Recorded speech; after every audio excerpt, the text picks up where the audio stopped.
Today is September 14th, 2022, and my guest is Roland Fryer of Harvard University. He was awarded the John Bates Clark Medal in 2015 and is one of the premier empirical economists of his generation. Roland, welcome to EconTalk.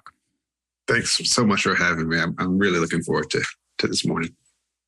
So let's start. We're going to cover a couple things in our conversation, three things, actually. We're going to talk about your work in education, your work in crime, and then your work as an entrepreneur and a venture that you've been involved in recently. And I'm interested in all three. So let's start with your work in education. You started off, you did something really, had a crazy idea, which is a very natural idea for an economist and repugnant to most non-economists, which was, could monetary incentives affect student behavior, teacher behavior, or parent behavior? Fantastically interesting idea, which I'm sure horrified a lot of people. We'll talk about both what you found and the reaction people had. But let's start with what you found. You started with students, I think. Yeah, I started with students. And first, let me just say that for a large part of my career, I have specialized in things that delighted economists and was repulsive for everyone else. So that's a great way to start this conversation. Yeah. It started at PS 70 in the Bronx, actually. I'd gotten to Harvard moved here from the University of Chicago, where I did kind of a quasi postdoc. And my grandmother was just in my ear about making a difference, and that she wasn't interested about how cool my office was. She was interested in whether I knew the janitor's name, things like that. She was just an amazing woman. And so to please her, in the beginning, I wasn't thinking about a cool research project, but just trying to please my grandmother. I called up PS 70 in the Bronx. It's a place in the South Bronx where I had spent some time as a kid when I was 11 or 12 years old. And I ordered them pizza. So every month, the teachers would call me and give me an up or down. Did the students behave or did they not? And if they behaved, I ordered pizza. Literally me. Picked up the phone, ordered pizza, had it delivered to the students. And the kids apparently really liked it. And that's where it started. And after that year, the principal was thrilled, wanted to do it again. And I happened to meet Joel Klein, who was the chancellor. I met him here at Harvard. And he said, "Hey, I heard about this pizza thing you're doing in the South Bronx. Would you like to do it in more schools?" And I said, "Well, sure, I'd love to help."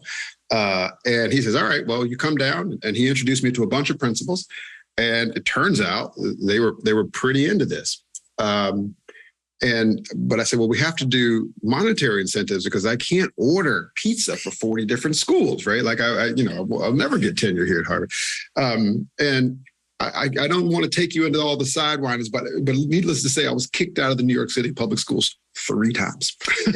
I tried to do this experiment 3 times, kicked out. I mean, really kicked out, Russ, like in the middle of a school visit, told, go to the car and leave.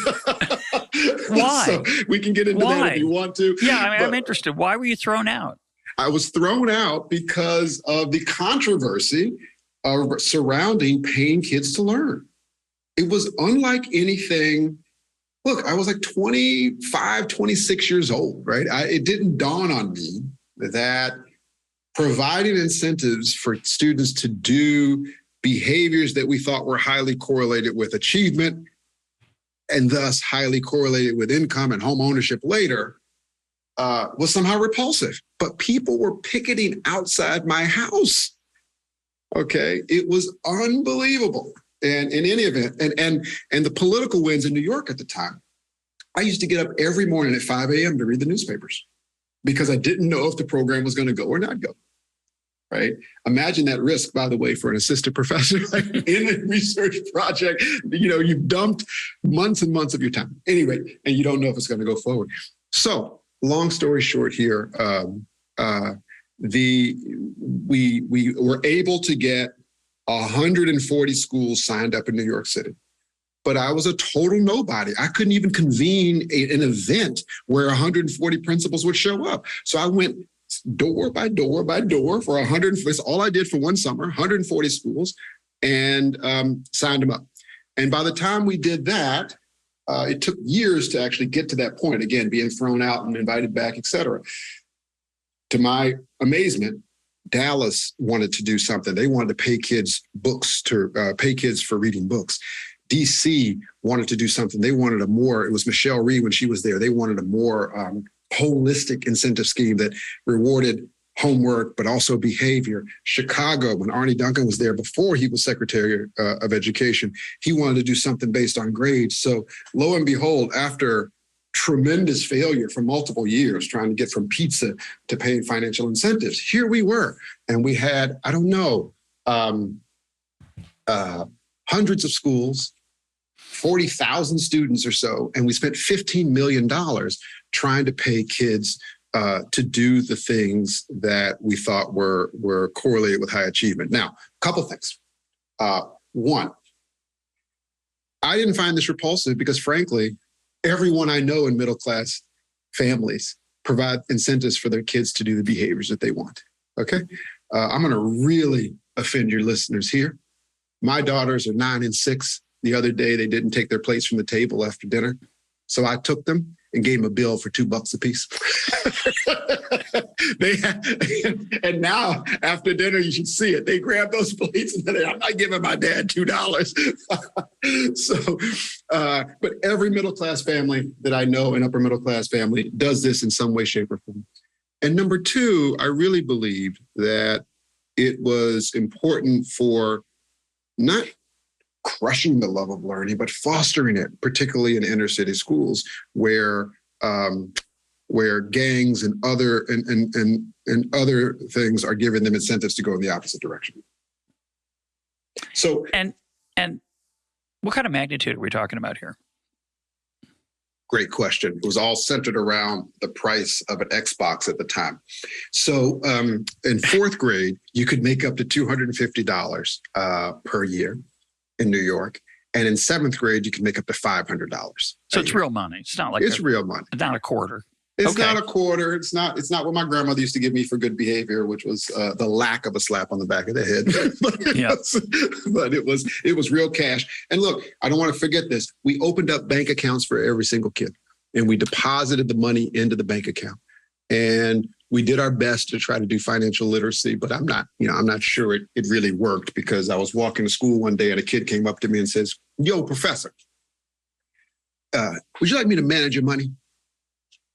I said, "Sure, but like, what? You tell me about your investment thesis. How are you going to manage my money?" He said, "I'm going to manage your money just like I do mine. I'm going to put it in the bank for a month, earn some of that interest, and then I'm going to go eat ice cream." I said, no, thank you. but we did give them financial literacy. We opened up bank accounts. We did direct deposits into those bank accounts. And we have data on what the kids spent their money on. We have data on whether or not it affected intrinsic motivation. And most important for me, we have good data on whether or not it was effective at increasing test scores. And was obviously the standard argument against this, I think a lot of people have a moral revulsion on this just in general, and neglecting the whole issue of, quote, other middle-class incentives. But the intellectual claim against it would be, if you pay people to learn, then they might do it while you're paying them, but you'll have taught them that learning is something that's to be compensated and not to be done for its own sake. Now, I would just say, before I give you a chance to answer, I find that argument remarkably unexciting, because they don't teach people to learn for their own sake anyway. So it's not like we're corrupting anything. But the real question is, the longer term effects, if any, and even the short term effects would be valuable. But were you able to do any follow up over time besides the test scores, like in how many books they would read a year and that kind of thing, after the monetary incentive stopped? Absolutely. And I'm going to tell you the results, but I also want to just push back on the whole supposition that somehow if 3 years later we look at their test scores and they're not still positive, that somehow it failed. Okay. So I ask my students all the time, do you believe going to the gym puts you in better shape? Of course. Okay. Well, if you go to the gym every day religiously for a year and then don't go again for 5 years, and then I check your your health and say not that much different, and are you going to say the gym doesn't work? No, in fact, it's almost proof that it does, so that you should continue to do it. In terms of the students, we followed them up and we looked at longer term test scores. Let me just give you the results first, all the results, and then in a picture. Okay, I'm getting too excited to talk to you this morning. Number one, we designed the incentives not because we were smart, but because we got lucky. The first set of incentives we gave were for outputs. Okay. Pay, you do X, we provide Y. That's the way classic economic theory, the way I was trained at the University of Chicago, would tell me to design the incentives. So in New York, we paid kids for test scores, and in Chicago, we paid kids for grades. And those were our first two cities, and so we thought we'd do that. Then other cities came aboard, and I thought to myself, well, I don't want to do the same thing over and over again. Let's see if we can get some experimental variation that's halfway interesting. So we paid for inputs, meaning instead of saying you get a test score and then you get money, do the behaviors we know that are important. Read books. That was Dallas. Do your homework, et cetera. That was Houston and DC. And so what we found to a large degree is that when you pay for outputs, we didn't get any results at all. Pure zeros. Okay. When we paid for inputs, those experiments, all three of them worked and were statistically significant. Okay.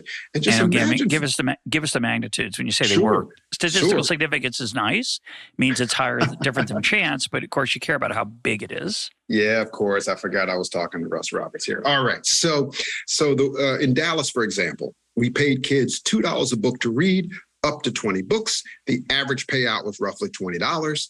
And those kids who were in the treatment group, meaning they were paid to read books relative to a control, all these are randomized controlled trials, they advanced the equivalent of roughly 2.5 months of schooling. Okay. If I could give you 2.5 months more of traditional public school for $20 per kid, you'd take it in a heartbeat. Yeah. Okay. Similar things in Houston. Similar things in DC in terms of the magnitude, for the real techies out there, roughly a quarter standard deviation gain on average for students. So that for us was pretty impressive given the cost. Okay. Is it going to close the racial achievement gap in America? No. Is it something with a high return on investment that we should all be looking at from a public policy perspective? Absolutely. Okay. Now let's skip to more outcomes. We also looked 2-3 years later, and I'd say roughly 70% of the effect was still there. Okay. So after the monetary and after the incentives were taken away. Fabulous. Okay. Better than going to the gym. Yeah. I bet 70% of the effect is not still there. And two more important pieces. One, we measured the impact on their intrinsic motivation using the very scales that the social psychologists tell us are important. Right. And we had no impact on intrinsic motivation whatsoever. The coefficient was positive, but it wasn't statistically significant. I was hoping it was. So I was never really worried it was negative, because if you really get into the details of the types of things where when you remove monetary incentives, you get negative results, or things that people liked to do anyway. Giving blood. You give blood, you feel like a better person. I pay you to give blood, then I stop paying you and say, hey, last week you paid me. I don't want to give you any blood anymore without paying me. Those are the kinds of things that were shown in that way. This is different, right? And that's why I didn't understand people's objections. It's like I am somehow going into inner cities and I'm ruining the very love of reading Beowulf, right? Have you read Beowulf? Okay, so I was trying to foster it by paying kids incentives. And the last thing is we looked at what kids actually spent the money on. We gave them the equivalent of a kid version of the consumer expenditure survey. And the answer is they saved a lot more than the control group. Okay, so their savings behavior was quite interesting. And like my little friend, the financial manager, they spent a lot on ice cream, video games, and shoes. And that's okay too. But I think those are key pieces, because you got to remember, Russ, when I first started this, people said to me things like, aren't you worried they're going to buy drugs? And I said, No, I didn't think, but for $75, a fourth grader was going to, get some cocaine. I just didn't think it was going to be possible. That's not, so you can kind of get where I'm going there. It was amazing, the resistance to this idea. But, over the years, we have paid people, we've paid students, we've paid parents, we've paid teachers, because I fundamentally believed it was a simple, scalable way to think about the demand side of the equation for education, right? A lot of our stuff is on the supply side, and that's fine. There's nothing wrong with these supply side ideas. But, I don't know. I think I remember Economics 101. Maybe there's an interaction term between the supply and the demand side. The part that I find fascinating psychologically, and I don't know if you had a chance or an experience that would give you any insight into this, but, I've been an advocate for all kinds of creative things to help public schools in America when I lived there. I'm still an advocate for them. Anything, charter schools, vouchers, you name it. Those are easy ones. I try other things. And the reason it's really simple, for 3 generations, we failed inner city kids with 100%. Horrible schools. And it's not like, well, you've got this crazy idea, but we love the status quo. Yeah. The status quo is awful. Almost no one defends the status quo. Do you feel it was those people who do care and who have good intentions? They want to spend more money, say. They have their own solution. Okay, I understand that there's a natural addiction to the thing you've championed. But how could they not be open to an alternative in a world that's so depressing? Did you explore that with people? Did you ever have a feeling about that? Did people confess to you that, you'd made them change their way of thinking at all? Yeah, that's a great question. No one confessed to me that I changed their thinking on this. But your point needs to be double clicked on, which is in Washington, D.C., where we did these experiments, one of the places we did these experiments. When we were doing them, 80% of the white 8th graders were proficient in math or reading on the NAEP scores, the National Association of Education Progress, and 8% for Black students. 8. Yeah. Okay. So it's a travesty, right? I agree with you. And to put it very bluntly, I was willing to throw spaghetti at the wall, although I'm an economist, so I had an idea this would be better. And then be serious about measurement. And those things that work, we scale up. Those things that we don't.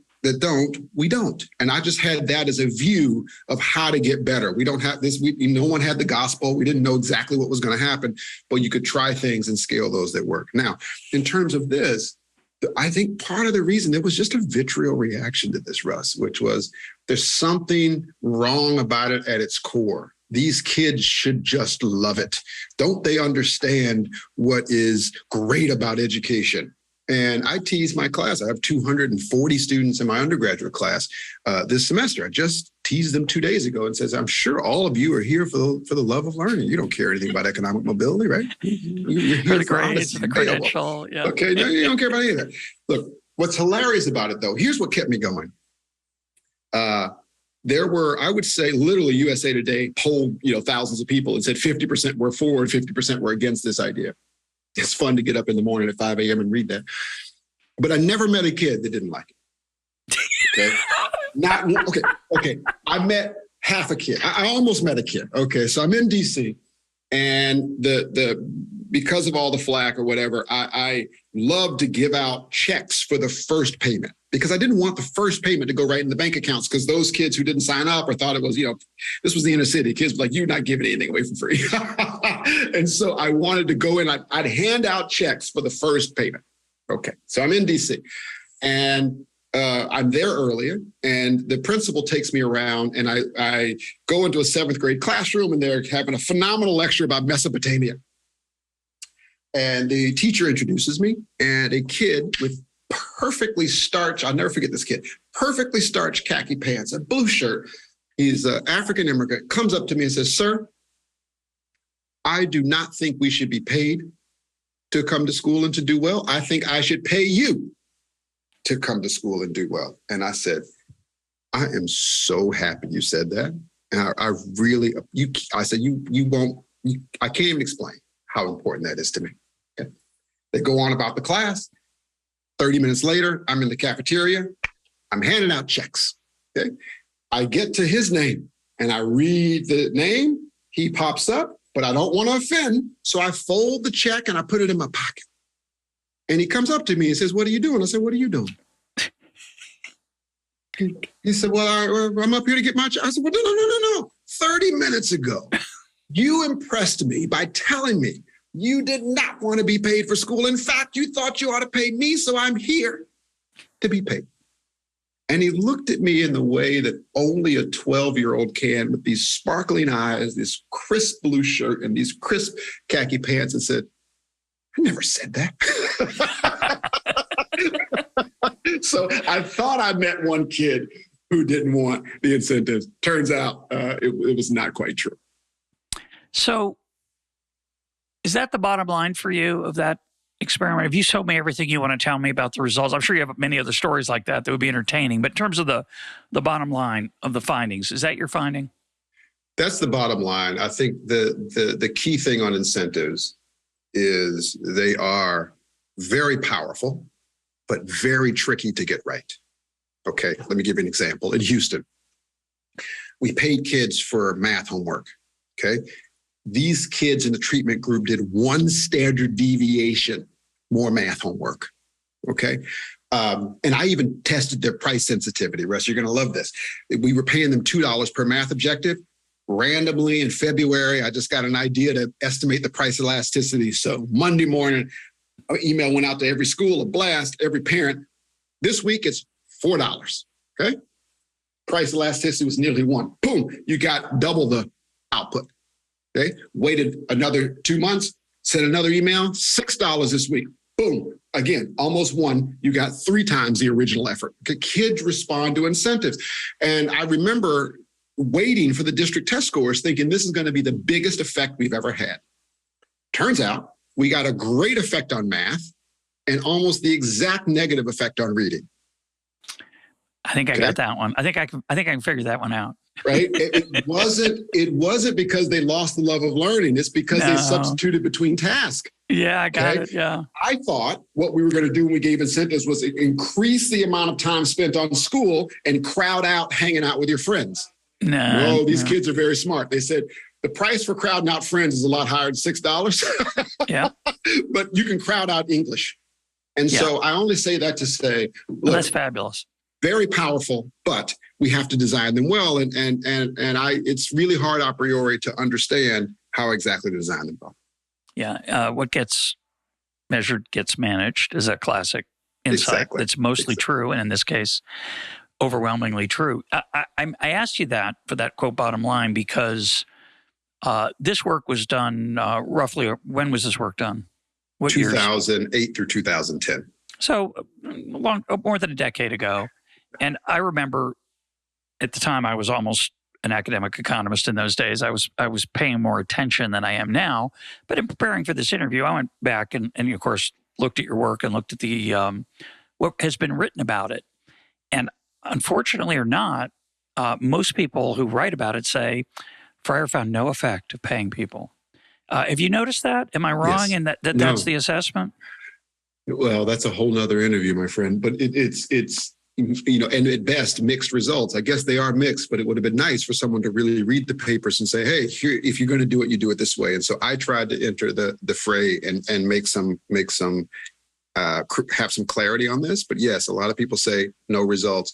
People don't like this. However, the state of Colorado passed a law where your schools can use their Title I money to pay kids to read books. And so you see in pockets that people have expanded this, but not nearly enough for my taste. I mean, the whole idea of this and other experiments was to be a lighthouse, to show the way so that other folks could adopt things that have been proven to work, and that didn't happen here. So let's talk about the 5 things that probably matter that you found when you looked, I think, at successful schools and that had large differences with their counterparts in things like achievement, test scores, and so on. What are those 5 things that you found mattered? Is a separate piece, part of your work?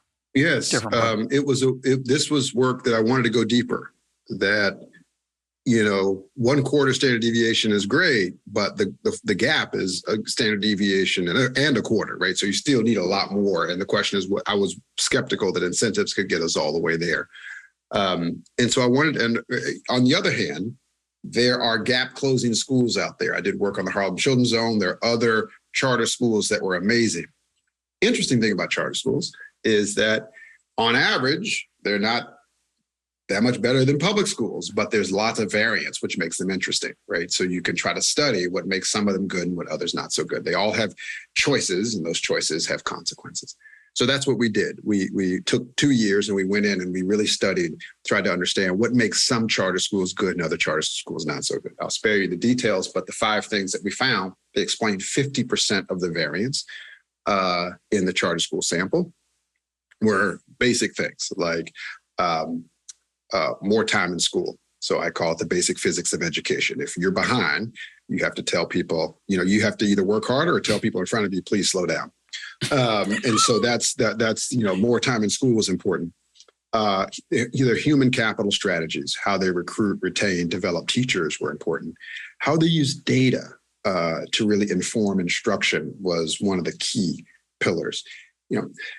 Explain 2000, that. Yeah, in 2000, when I first got started in education reform, data was a real asset. Now it can be a liability because there's so much of it and they don't know what to do about it. And so what we really found that was key in schools was not only did they collect data on who was passing and who wasn't in terms of objectives throughout the year, but they had plans of what to do about it, right? So the good schools would do something like this. Every 2 to 3 weeks, they'd give a really short form assessment. Did you understand the last 2 or 3 weeks? And they'd have a strategy. If 80% understood it, then we'd move on. We'd take the 20%, put them in small groups after or before school, maybe even during lunch, and we'd tutor them and get them back up to speed while the rest of the class went ahead. If 30% got it and 70% didn't, we'd all slow down and we'd go back and reteach those subjects, okay?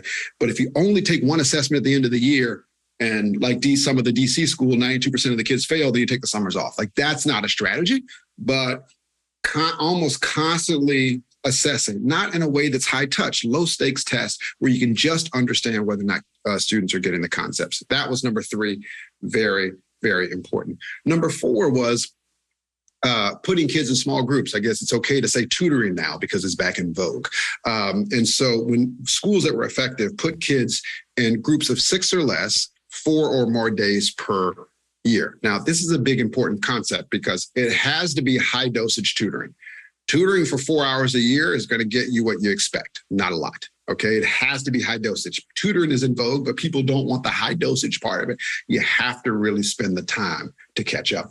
And the last one is really, to me, is the glue that binds it all together. And that is a culture of high expectations. The schools, all the schools we dealt with, Russ, had kids had issues with poverty. 88% of them came from single female-headed households. There were crime in their neighborhoods, and that is all awful, and we ought to be working on that problem too. But the schools that were effective did not use that as an excuse not to educate them. They understood that they have 7 hours to make up for all that. Now, some people are going to say, Roland, you crazy? You can't make up for all that. Fine, but you got to do the best you can. And I have a view, this is not scientific, but I have a view that kids will live up or down to our expectations. And the schools that were effective really were empathetic and understood the challenges that kids came across the thresholds of their doors with.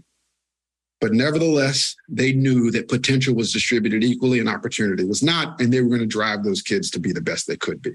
So those were the 5 things. And but we didn't want to stop there. Those were 5 correlations. We wanted to get causal estimates. So we got really, really lucky. It took us a couple of years, but we got really lucky. And the Houston Public Schools asked us to come in and apply these 5 things in an experimental setting in their schools. They gave us the worst 20 schools in Houston. There were 4 high schools, 5 middle schools, and 11 elementary schools. They were going to be taken over by the state. That's why the superintendent wanted to do this. And so we put these 5 things into those 20 schools. And let me tell you a little bit, if you have patience, a little bit exactly how we did it. Number one. I just want to say Yes. it's one of the most important lessons of economics, and I would say of management, is that passing legislation does not always have the impact that you think it does, and that monitoring it is often necessary with incentives. And so I think in this kind of, I think everyone would say, well, those all make sense to me.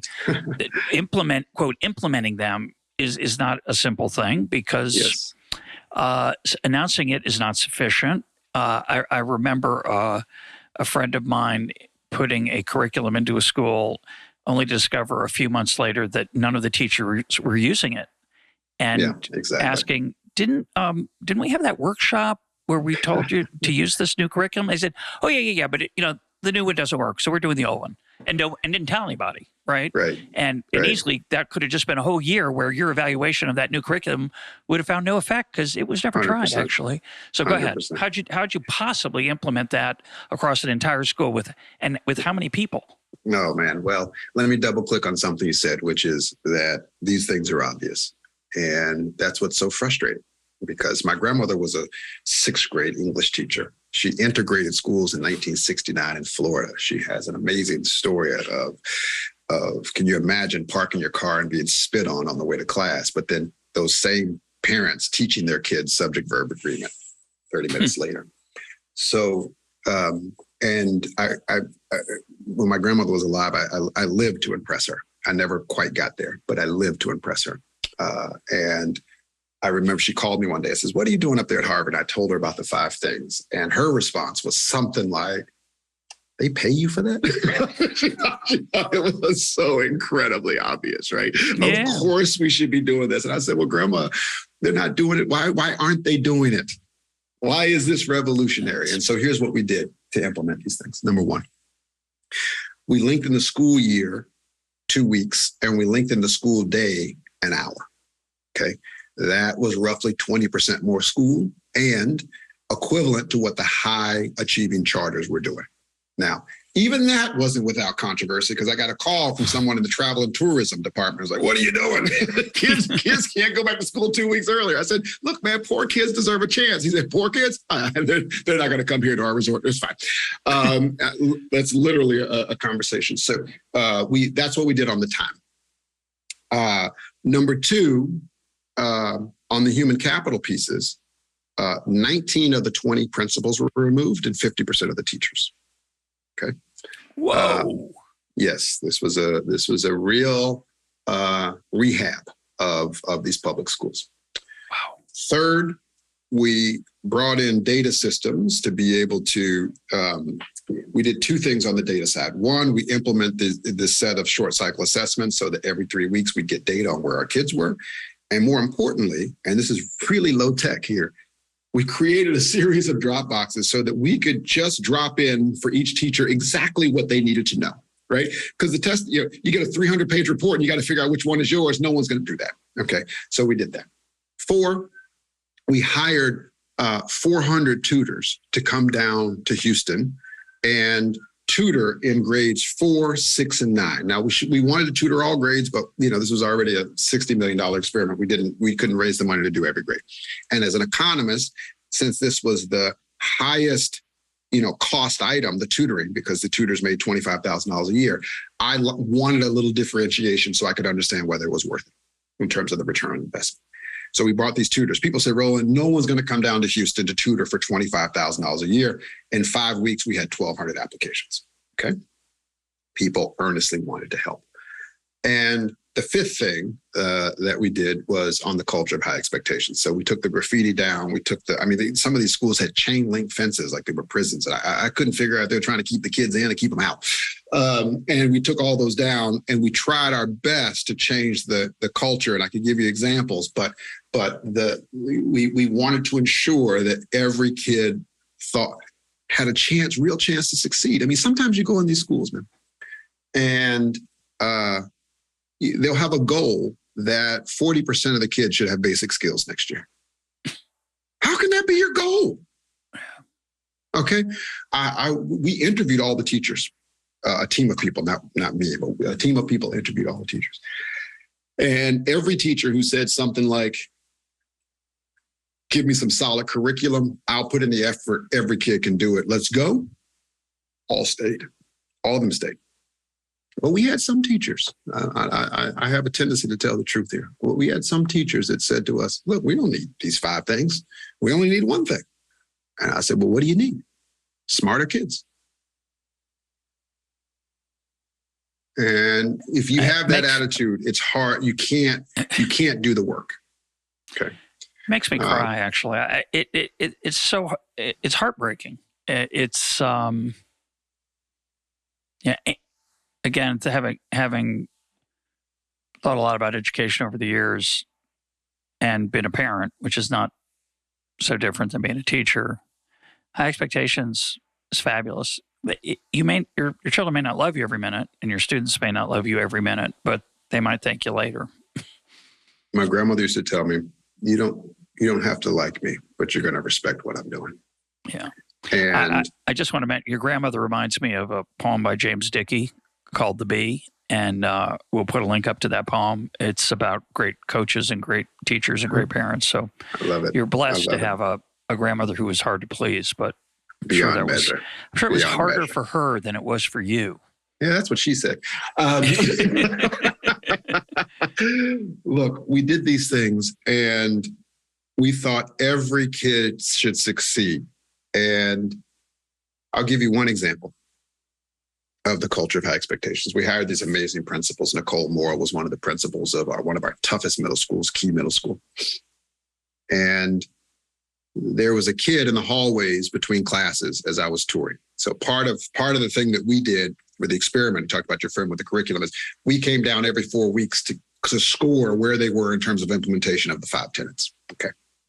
So we're down there on one of these trips and we toured all 20 schools. It took all week. It was a whole ordeal. And there's a kid in the hallway and the kid doesn't have functional arms. Okay. He doesn't have arms. And the principal comes out and starts getting on him. Get your butt in class. You can do. And I'm like, okay, I'm a tough guy too, but like, let's give the kid a break. Yeah. And when he goes off to class, she looks at me and she goes, don't you dare look at him like that. He will achieve. And she says, yeah, sometimes he needs help with maybe unbuttoning his pants or this or that, but they found him a special pencil. He will do it. Don't you dare take it easy on him. I was blown away by that. Yeah, because incredible. It was done out of love. Yeah. It was done out of deep empathy and love for that student and understanding what the future held if he did not get the basic skills in 7th grade. And for those of us who want to take it easy on him, that's for us. That's not for that student. And that's just one of many, many examples. Okay, let's fast forward. Yeah, what happened? Let's fast forward. I'm on the edge of my seat. I know listeners are too. In 3 years in the secondary schools, middle and high schools, we closed the racial achievement gap in math and cut it by 1/3 in reading. In 5 years, we did the same thing in the elementary schools. For our high schools, every single pupil was admitted to a 2 or 4 year college. And this is 20,000, 30,000 kids. And what was that? What would that number have been before you got there in Houston in the bottom high schools? Half. Yeah. Maybe. All of them didn't go. Okay. That's okay. Yeah. That's their choice. Sure. The adults in the building should make that choice for them. Right? Give them opportunities and then they can make their choice. I'm an economist. I understand supply and demand. Not everybody should or wants to go to college, and that's okay. But everyone deserves the opportunity. And so that's what we did. And it's in my opinion, probably the most important work I've ever done. I've never worked so hard.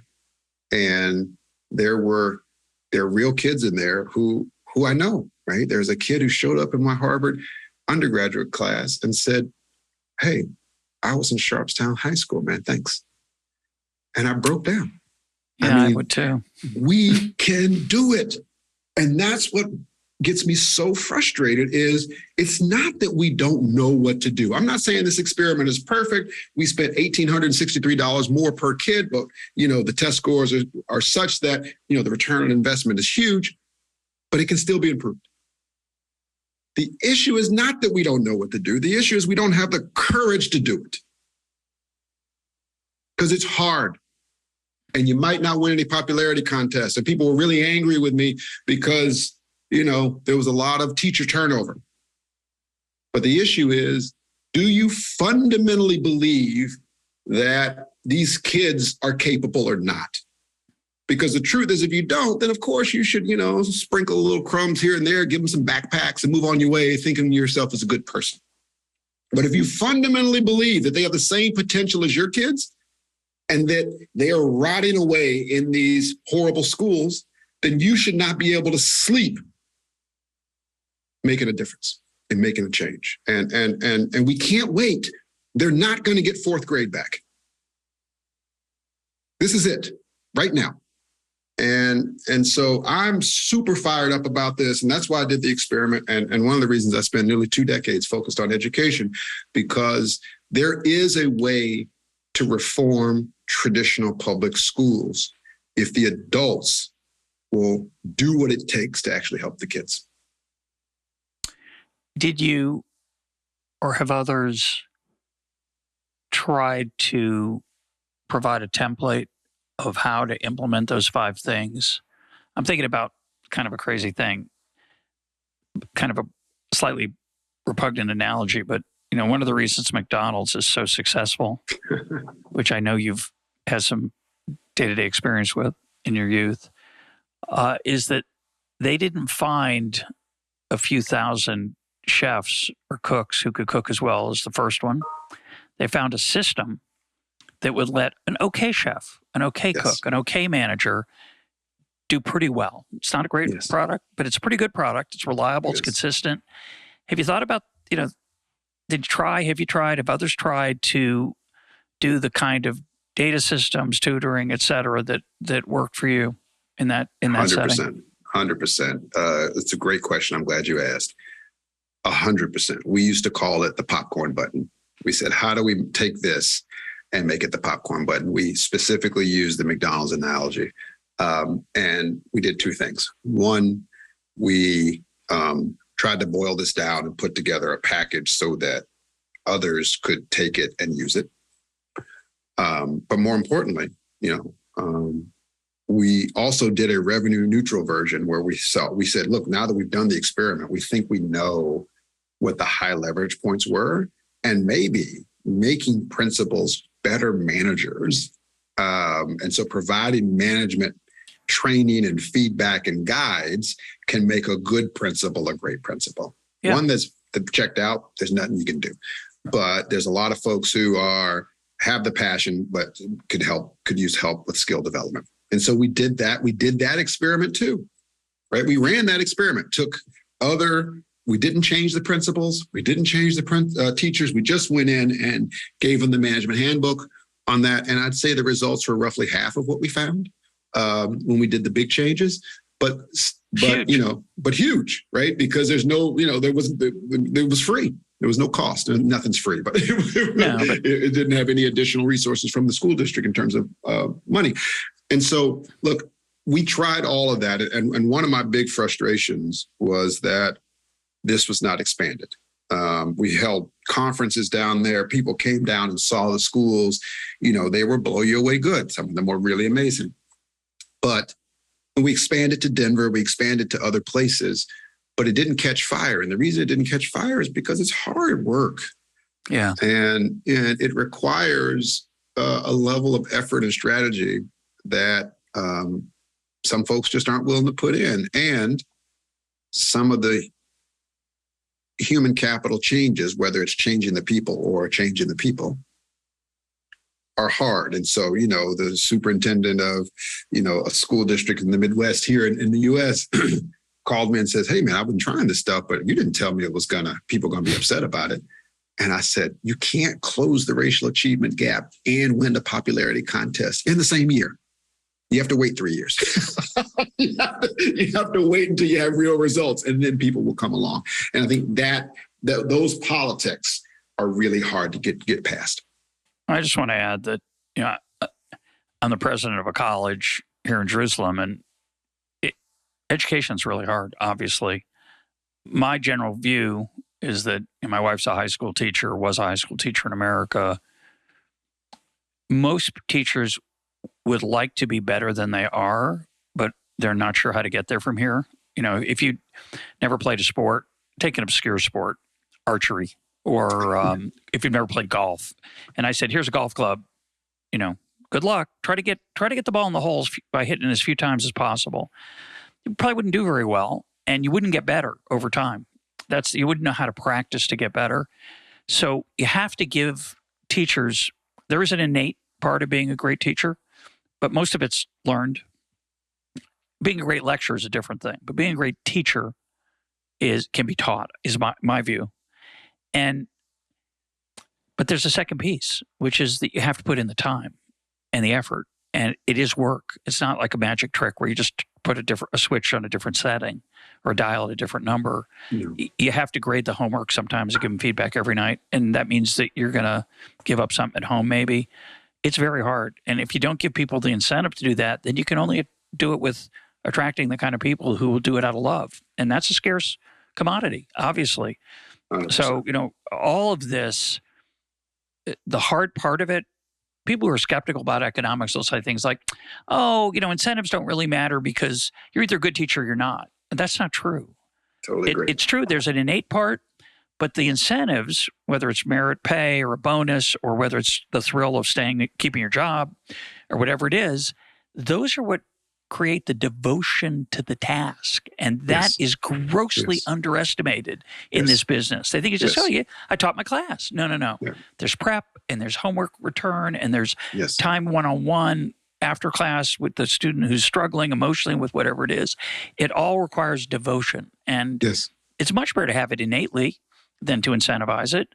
But you're going to have a very small school if you're only going to rely on devotion generally. You got to have a little of both. Totally agree with you, and I'm glad you said that, because this is nothing I'm saying is anti-teacher, of course, but it's pro-teacher in the sense that we paid our teachers more because they worked harder, right? One of the things that drives me nuts about reformers is they think that you ought to get teachers to work so hard and not pay them more. Who else in the world does that, right? And so, yes, our teachers came for extra practice and training on some weekends, and we paid them more. And, the reason that we were able to make those human capital changes is because we treated people with dignity and respect, even when we had to make those changes. And so, we spent money buying out contracts and things like that. So it is 100%. And that's why I gave that example. Any teacher in our schools that said, hey, more support, more time, more training, we can do this, all stayed, because those are the folks we wanted. And they were effective. But we also paid really effective teachers in other neighborhoods more money to come into these schools and work. And so it all has to align, the incentives. It's not just about teachers, it's also about great leadership. You have to, teachers, everybody, all of us want to feel bought into a mission that's bigger than our individual selves. And so that's why we had to have 19 out of the 20 principals be different, because they had to be able to lead. And this is this is real work, and it's hard, and it's a mission. And you can do that, but you have to reward people, you have to support people, you have to treat them with dignity and respect.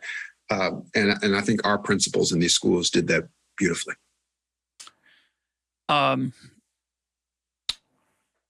If you could only, if I were in a failing school, if I were the head of a failing school and I was disappointed with my results, and I came to you and I said, our school's a mess. I got mediocre teachers. They're not well motivated. I can't get rid of the bad ones. I'm just kind of, but I care. What's the one thing that you would suggest? Is there a one thing? Is there a thing with the biggest marginal impact by itself that you think might make the most difference? Yeah, it's going to have to be a 1-2 punch. Sorry, I can't get, there's no golden thing, but it's important. The 1-2 punch is understand where kids are deficient. So you need a bit of data. And then small groups, high dosage on those things that they need support on. Because I have seen many, many, many times over and over, teachers be ineffective in a group of 20 or 25, students be unruly in a group of 20 or 25. But heck, even I can be a good teacher when there's only 3 kids in front of me.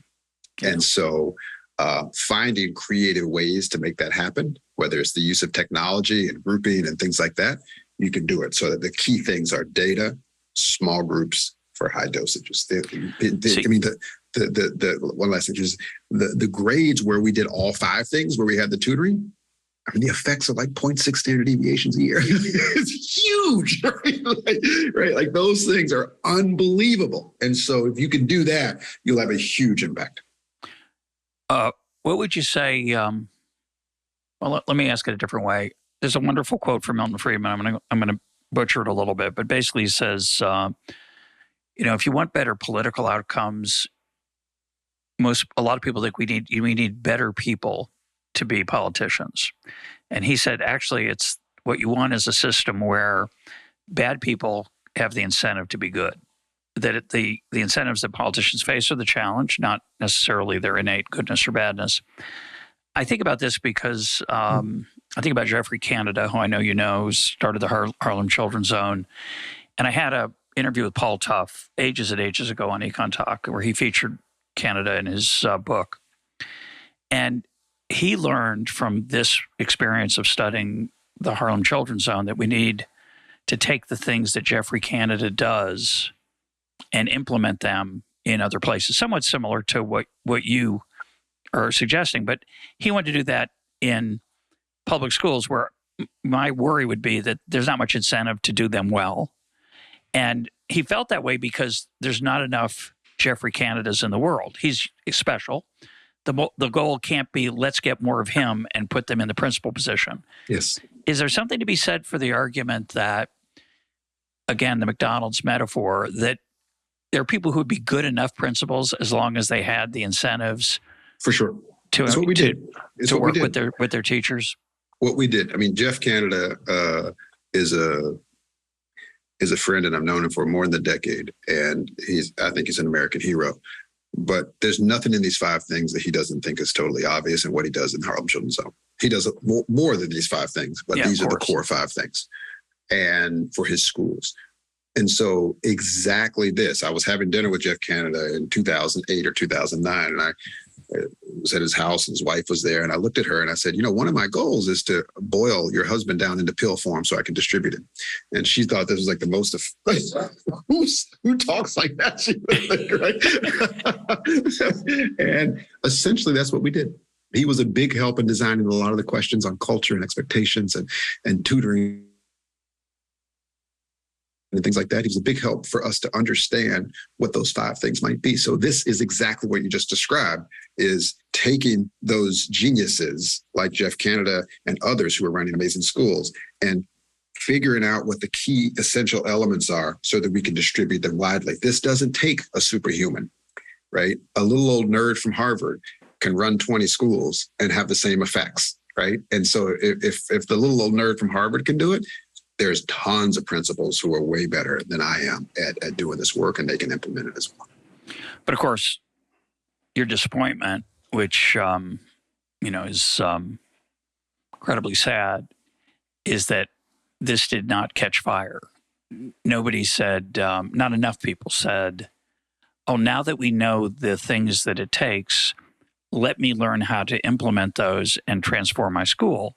Yeah. And that is, I think, fundamentally because it does require an immense amount of work. It does require devotion of every player down the line, from the principal, especially the principal, down. And that's just not as much fun, I guess. I don't know. There's not an incentive to put it in place. People still come to your school because in a public school, as long as they live in your neighborhood, they have to come to your school because that's the only place where they can get it without charge. Yeah, captive audience, yeah. Yeah, we talked earlier that charter schools have wide variations, some not very good, some spectacular, and the average maybe a little higher than the public school system. Do you think charter schools expanding is helpful? So I asked you what you would do in one school. What would you do if you were education czar, the head of a school district in a bad, low-performing city, and you weren't worried about keeping your job because you might lose it, but what would you do? Well, that's a great question. I don't know. I would certainly. I think there's two options I'd have to think about, and I'd want to. It probably depends a lot on the location I'm actually in. One would be to work with our state legislature to provide resources for people who want to implement school models that we know are effective, like this. So you talk about incentives. The federal government could have changed the incentives, right? They had the school improvement grants. They gave billions of dollars away. That's one of the ways we were able to do some of this work was we got school improvement grants. But even with our results, the only thing that the two political parties here could agree on, right? The one side didn't want all the teacher turnover and that, and the other didn't want people telling schools what to do. So the end result of the compromise was, here's some money, do whatever you think is right, which is exactly wrong. They should have said, hey, here's the thing that we think is the only thing that has real evidence that you can turn around a school. But if you could do that and provide the guidance and the resources and the incentives to do it the right way, that would be option one. Option two is more radical. I think Milton Friedman would like option two. It's not more radical, it's just different. I'll call it that. Option two is, let's just give the per pupil expenditure to the parents and let them have choices, right? And so that's where I would lean, because this is really hard and complicated.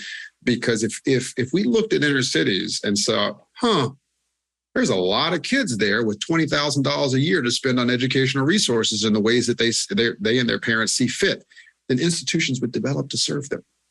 And so we always talk about competition and this kind of thing in public schools, but it doesn't really exist. Right? Like it's, as you said before, the public schools, as long as you're in the neighborhood, you have a captive audience. But if we change that and we made per pupil expenditure exportable, that might be interesting. I haven't thought all the way through it, but those are the kind of two options I would be thinking about. Either we do it the right way, or we provide resources for the families to figure out how they need to do it. Let's talk about parents for a minute, because I know you've also done work with parents and incentives. I think there's a lot of, I'll just call it racism. I think there's a lot of racism about what parents are capable of in poor neighborhoods. A lot of people argue whether they believe it or not, or whether they're being strategic. I don't know, but they'll say things like, well, a poor single mom, how could she assess what a good school is? I mean, she doesn't know anything about education. So we can't give her the freedom to spend her money on her child's behalf. We have to top down improve the school system through the whole district and not allow these competitive forces, because they might work in other parts of the economy, but they won't work in education because the consumer is uninformed. We hear the same thing, by the way, without racism about, say, healthcare. You're not a doctor. You couldn't, in a real free market for healthcare, which we've never had anything close to in 70 or so years in America or more, or anything remotely like it ever. People would say, well, but healthcare is different because people don't know. It requires too much expertise. I find this argument repugnant for all kinds of reasons, but I'm curious your response, and in particular, what kind of on-the-ground experiences you had with parents in thinking about their children's education. That argument angers me even more than it angers you. Any strategy that is, poor people don't know anything, so let's do it for them, I don't want to hear it. It's disgusting. Okay. They're dumb. They don't know what to do. We got to do it for them. I don't know. Sitting right here at Harvard, there's some dummies here too. We don't do that for them. Anyway, so I don't like that. And I have seen on the ground what you'd expect. This is not going to be surprising. People love their kids. They don't always do it in the right way. I also don't parent in the right way. I'm sure some of your listeners are going, oh my God, he charged his kids $2 a plate to take them in the kitchen. Yeah. The next day I told him it was going to be $5. I'm sure that's not the right thing to do, but I love them and I'm doing my best. And it's the same thing with every single parent that I've ever met. And some of them have substance abuse issues and some of them have don't. And there are a lot of things in those neighborhoods that are going on in the same way that they're going on in independent of income in other neighborhoods. But the common feature is that we want better for our kids than we had. And I'm reminded of a woman when I was I used to serve on the State Board of Education here in Massachusetts, and we were closing a bad school.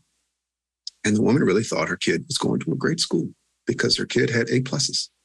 Yeah. And having that conversation with her, it wasn't because she wasn't unsophisticated. It wasn't because she didn't understand what was going on. It's because they had purposefully lied to this woman. Okay. And so if we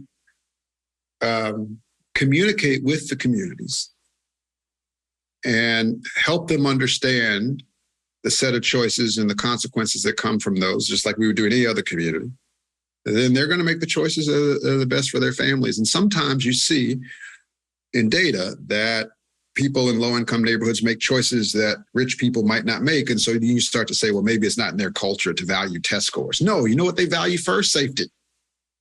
But you don't think about that because in the suburbs, you're already safe. And so you everything in there is safe, relatively speaking. And so you choose higher test scores. But when you look in an inner city, you see someone choose a lower test score school, and you say, what are they doing? They don't really know what they're doing. We can't trust these people. We can't trust you. You haven't looked at the full data. What they're choosing is safety first and then test scores, right? But you wouldn't know that until you get into those communities and actually talk to people and understand that their preferences are just like ours. All we want is for our kids to be upwardly mobile, to be good kids, and to have a better life than our own. And so I think that parents know that better than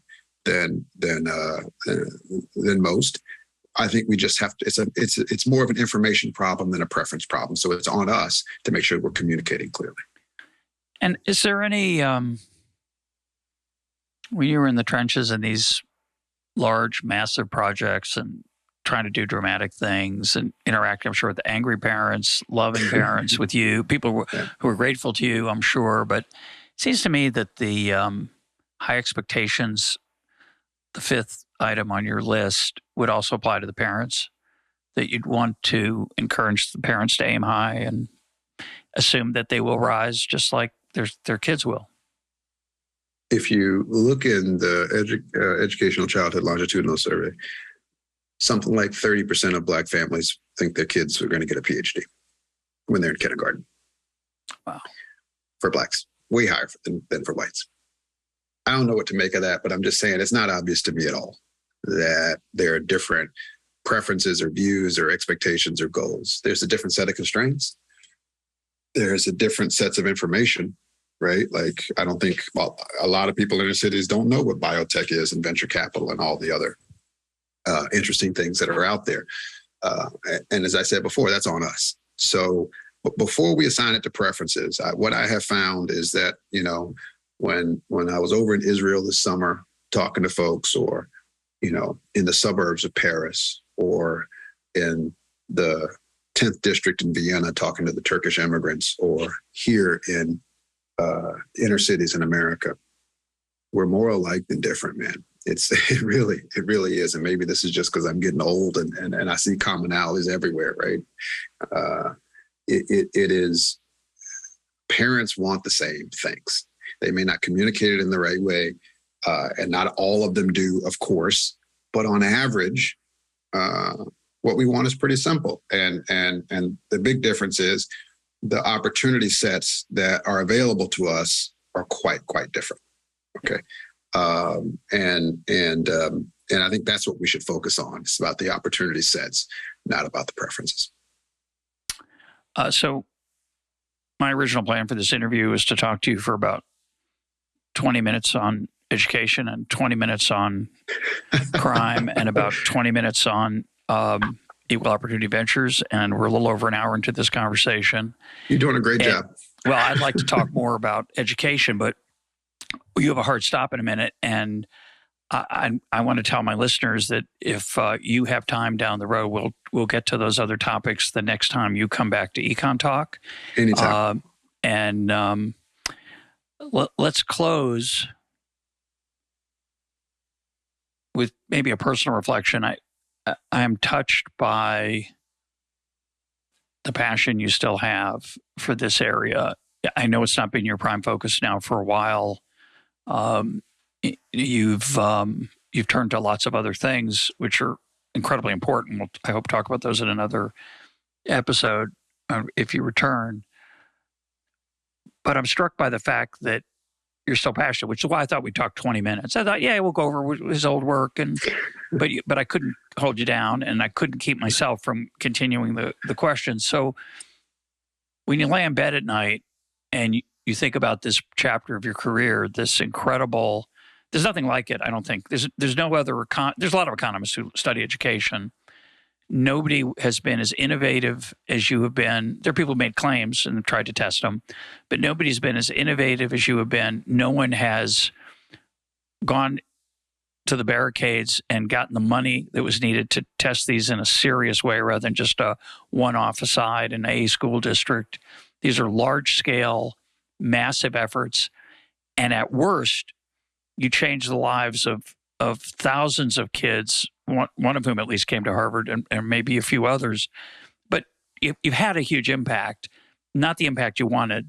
But when you lay in bed at night and you look back on this part of your career, will you ever come back to it? Is it just something that you sometimes wish had turned out maybe better? Do you feel satisfaction? Just reflect on it, as in your own life. It's a phenomenal question, and I'm going to answer it in a brutally honest way, as I always try to do. I am wholly unsatisfied with that work. I'm happy we did it. I think it changed some lives, not enough. I'm going to tear up, man. But we also lost some students on the way, Russ. It's a kid named Marcus that I was in a high school there, and they came to me and they said, "Hey, Marcus is maybe not make it. And what can you do?" I flew down to Houston. This is just one of several examples like this. Talked to Marcus, and a phenomenal kid, smart, witty, thoughtful, could get science concepts like that. But he's in jail now for 20 years for armed robbery. And I failed him. It's another kid in the Crown Heights, PS 399. He was a fifth grader. And I was told that his gangs were starting to kind of circle around him and whether I'd take him under my wing. And I said, absolutely, 100%. Gave him a flip phone. At that time, I'm so old. I told him, call me anytime. I was just about to get on stage to do a keynote. And he called me and he needed help. I looked out in an audience and there was 1,000 people waiting. And I said, I'll call you right back as soon as I'm done with this. And he never spoke to me again. I failed that kid. I lay awake at night and I don't sleep much because I feel personally responsible for what's going on. These are my people. They're your people too.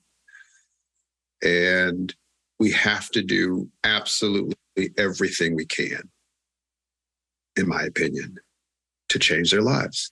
And I tried hard at that stage of my life. I worked as hard as I physically could, but I don't think it was enough. Yes, we had some impact, but it wasn't enough.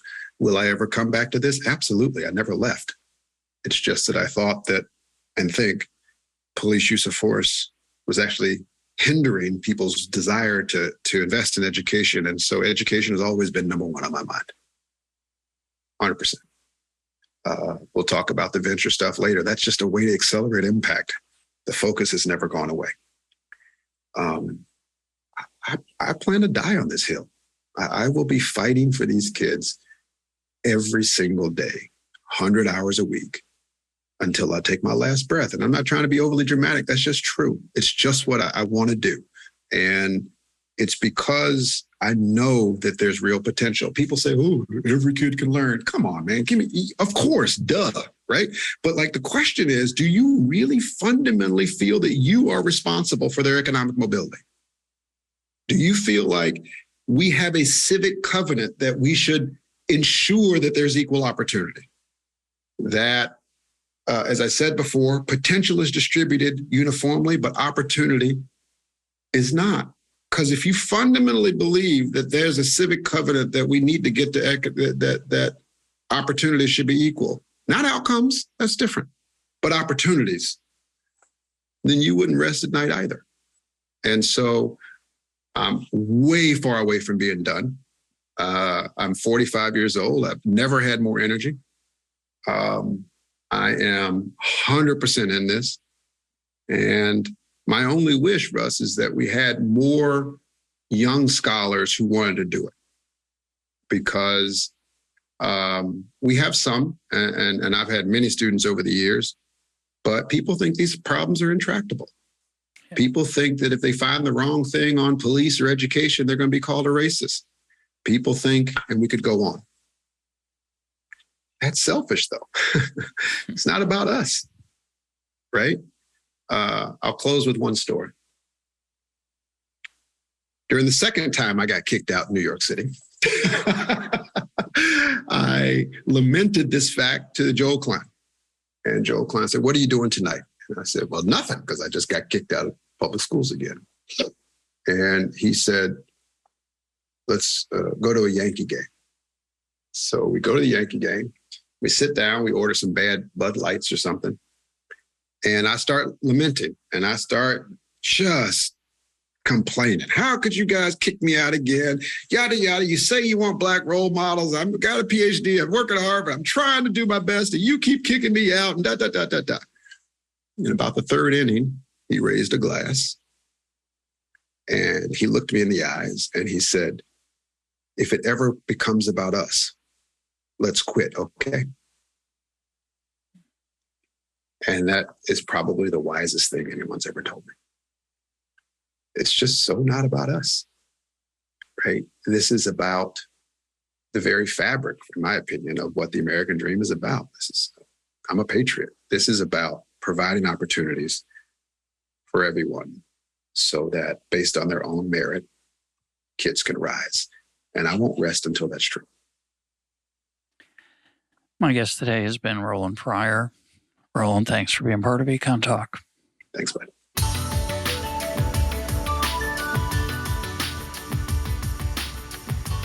This is EconTalk, part of the Library of Economics and Liberty. For more EconTalk, go to econtalk.org, where you can also comment on today's podcast and find links and readings related to today's conversation. The sound engineer for EconTalk is Rich Goyette. I'm your host, Russ Roberts. Thanks for listening. Talk to you on Monday.